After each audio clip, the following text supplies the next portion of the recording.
It's amazing. I think people hear, oh, it's the hotel school, and so you're probably training students about how to make a really good crepe or something. I said, no, it's really, we're training them to run these organizations and to think analytically and to think strategically and to look at how you bring these analytic tools together to make improved decisions.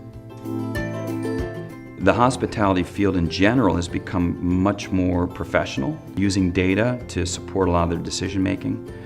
So, for our students, it's making sure that they're taking courses in, for example, brand management, revenue management.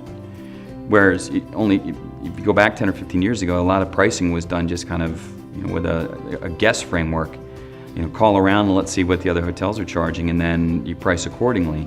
But we're finding that that would be a competitive disadvantage at this point. So we try to make sure that our students are coming out of the School of Hotel Administration not just with a good understanding of the industry, but of also a firm grasp of the analytic tools that they're going to need to hit the ground running as decision makers.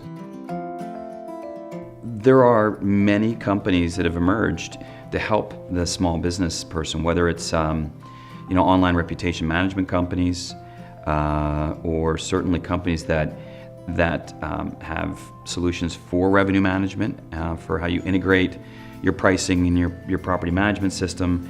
So I think we've moved away from the kind of model where a hotel company would have to buy a big piece of software, and instead more of a subscription-based model where they can buy the knowledge that some of these companies have to help them manage their business better.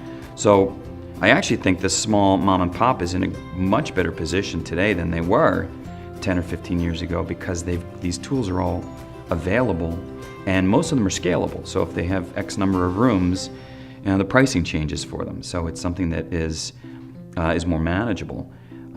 I think the challenge is for many of them is recognizing the need for it, and the fact that they have to go out and seek some of these service providers. There's still a tendency to say, well, I can run the company as I've done for the last 20 years and the way my parents did before when they owned it. And so I think that's one of the differences, is that as you get a younger generation coming in that's more comfortable with technology, they're sort of pushing that forward to say, well, these are tools that we can use to just do what we do better.